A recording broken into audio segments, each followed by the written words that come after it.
Welcome back, ladies and gentlemen, to the October 10th, 2020 edition of Pro Wrestling Throwdown. I'm Caleb Black. Luke the Big Dog Williams, don't do it. That's how you think about it. The Mighty Max Jr., our in-studio producer, and it's time for What If? Luke came up with a very cool topic, something we discuss pretty often, and pretty much every wrestling fan does, but we're going to give you guys our own breakdown. Luke, why don't you tell them what our What If scenario is? Our What If this week is, what if Eric Bischoff purchased WCW in the last weeks, and Vince McMahon never acquired WCW, therefore the war didn't end? Well, as Kevin Nash has talked about, and there's a little bit of background info on it, they were trying to secure the MGM Grand as their home base outside of Atlanta. We're going to work right out of Vegas, away from the Turner, and then we're in talks with HBO. One subsidiary of Fox, and somebody else about getting a new primetime slot. So following that train, Bischoff gets the rights, and they get a new network. USA, this was before the WWE left USA, right? Yes. Yeah. So really, WCW could have taken the slot from ECW on TNN. Yes. Gone to Spike TV. Either way, they're still in business. The way I see it happening is this. They monetize the company. They basically trim the fat, get rid of all the guys, liquidate, have Turner, who is legally obligated to pay out the contracts to the people they're not going to use anymore, cut down their roster, keep their main stars, and regroup, repackage themselves, get away from all of the NWO, get away from the streak, utilize their mainstay talent that they do have in the capacity they have them, but also go with Russo's original plan of pushing the younger guys. Do it in tandem, and now you've got a competitive wrestling show. They're probably not going to get the Monday night slot, so automatically that changes the demographic of the war. But They're not paying money for Thunder anymore either, because they won't have the second airing programming, at least not initially. So WCW, still in effect, TNN, and obviously they're going to lose ratings, but if they follow that formula, and Bischoff still caddies the creative, we see a much tighter 2-hour WCW wrestling show. I also think that the pay-per-views would benefit greatly. Yeah. Bischoff being in control, actually doing the role that he was born for, let's be honest. Having to back it with his money and not back it by Ted Turner. Yeah. Also, not having to look at Time Warner. Yeah. Or all the upper. Yeah. Fresh creative. Yeah. Fresh talent. A real competitor. So let's look at WCW ending their broadcast. So it wouldn't have been like the last broadcast they'd put out. It would have been their last broadcast on TNT. Yes. Let's imagine, for example, that it ends the same way that the show ended. Sting and Ric Flair closed the show. Booker T leaves both U.S. and World Heavyweight Champion. Where do we pick up on our first WCW on TNN broadcast? Honestly, I think the way they should do it would be kind of like they did. They would just reset. Yeah. Come out, take all the titles away from everyone. Yeah. Hold mini 4-man tournaments in a row reset. In one night. Yeah. One night. Boom, hit like a 3-hour premiere. You don't have to have the matches go real long. Right. Kill it. Kill the undercard ones. Get your tags done. This, that, and the other. Of course, build an 8-man for your heavyweight championship to go on your first pay-per-view. Yeah. The pay-per-view is only a single King of the Ring style 8-man tournament. Yeah. In one night. Yeah. To crown a new champion. And honestly, I think you keep the title on Booker. And then your United States title, go with somebody like Gregory Helms was huge. Yeah. Was getting a solo push with the Vertebreaker. You've got Lance Storm. Yeah. In his prime at the time. Yeah. Jeff Jarrett still putting out somewhat decent matches. Yep. You've got your Sting and your Flair that you can reignite that rivalry. At that time, you had Sid Vicious. You had Kevin Nash. Yeah. And Jarrett's not gone at this point either, right?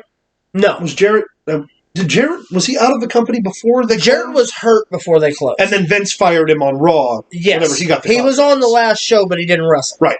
He was in the back. So that means no TNA, because Jarrett's still with WCW. And think about this. Opens up a ton of doors for ECW talent, because of the dissolution of ECW in the same year.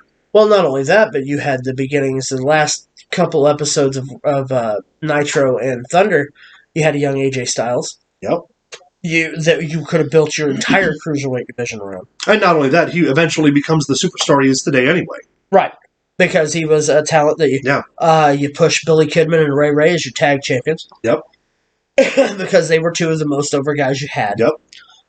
You had the Young Dragons and 3 Count, and you have Scott Steiner to buffer your champion. Yep. I mean, there's so many ways that you could still build, and I think that's what surprised a lot of people when the company went belly up. Yeah. Is ratings still were good. Yeah, they weren't great. Yeah, but they were still holding. Reasonable. They lost about half their rating capacity, which at the time was still 2 million viewers. Well, and your diehard WCW fans, will fight to the end, saying now the match quality and shit of the New Blood era, 2000 to 2001. Yeah. Match quality wasn't that great. Storyline-wise, it was good.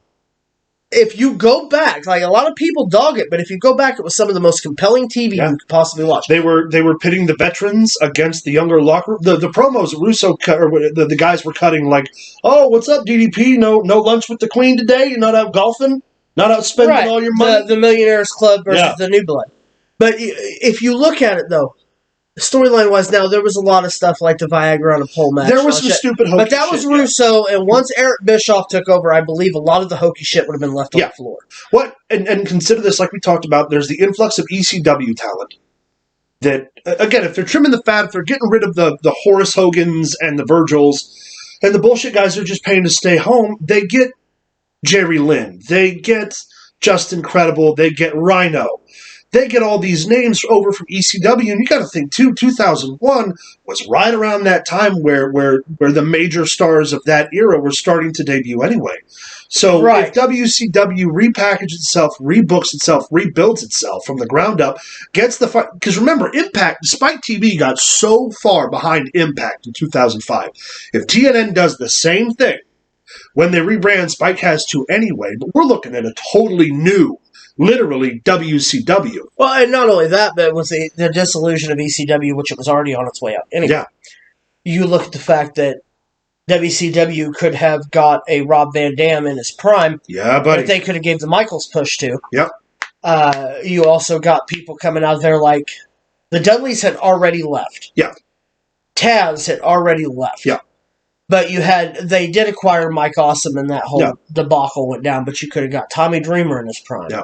They already had the same. Yeah, and if WCW, if Bischoff's head of creative, and guys are getting paid, that opens the doors for a lot of guys to come back later on when contracts come up with Vince. Correct. The other part of this, though, the interesting thing that I think should be discussed is that means the invasion angle never happens. Correct. Which means the WWE has to rely on their already seasoned talent, and we see a totally different WWE universe at that time too. Yeah. Instead of, because let's be fair, the invasion angle did not go well, but we don't have to worry about that being an obstacle now. No. What we're going to see now is still holding the reins, The Rock, The Taker. Lesnar gets called up a little bit sooner, probably. I mean, we see the landscape of both companies changing in a major way for a positive. Yeah. And also, you don't see a Stone Cold heel turn. No. I mean, there's several things. Kurt Angle stays the top heel in the company and for the next. And let's consider this too. With no TNA to go to, Kurt Angle stays in the WWE. Whether or not that's to his benefit, or he literally does walk and then come to WCW in 05.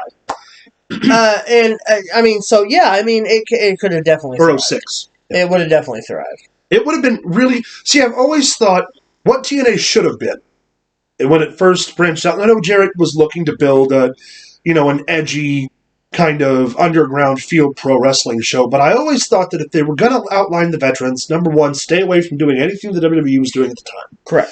TNA should have been the place where everybody who got sick and tired of the Monday Night Wars went. Yeah. For all the displaced ECW talent, all the displaced WCW talent, all the guys from the WWE, Bob Holly. If Bob Holly had launched out as a single star in Impact, when they had the opportunity to put the strap on him forever and they just didn't, when at the time they should have, Bob Holly would have fucking skyrocketed. Oh, yeah. TNA as a world champ. So shit like something like that, but definitely WCW still stands. I mean, it'd be around today. Oh, yeah. And that probably wouldn't be on TNN. Now, also, I was reading something the other day. I'm going to throw this in because it's WCW-esque. Yeah. It's actually a question that I pose. If David Arquette... Now, hold on. If David Arquette didn't win the World Championship and it was the United States Championship, do you think it would be taken the same way? No. It'd probably be a little bit... Honestly, they could have put the Cruiserweight title on him and I'd have been fine. Well, but what I'm saying is, if it would have been any other title... been the big gold belt, if it hadn't been the World Championship that held WCW do you in think place... we'd still be talking about it? No. No, we wouldn't. Well, we would. We probably would. We would, yes. but wrestling fans wouldn't remember it. Yeah, you're right. Now think about that. That's a very good point. They accomplished They what got they set heat out to for do. putting the belt on David Arquette because I personally have always hated that decision. Because it's 2020 and it's still Right. relevant. And what's crazy, but another thing I just thought of, if WCW is still around today, not only do we not have an Impact, we don't have an AEW. No. Unless, again, it's another hard reset of a group of guys going, because let's be fair, if WCW sticks around and managed to salvage the relationship they had with NJPW and AAA, then you've already got your tri-branded conglomerate that AEW was always meant to be. Yeah, but if you think about it also, if all that would have taken place, WWE wouldn't have shifted into the direction that they went. We would have no NXT as well. That's fair. It'd still Because be it would all still be WCW. big name, big bulky guys. Yeah. And there would be no room for improvement in Vince McMahon's mind. We're going to follow this up next week. I want us to do a what if next week of how it would have looked if WCW would have got the Saturday night show for Vince. So there's going to be a part 2 to this on next week's episode where we continue elaborating about WCW. What do you guys think? How do you think the wrestling landscape would look if WCW was around today? Would Goldberg still be world champion? Would Kevin Nash?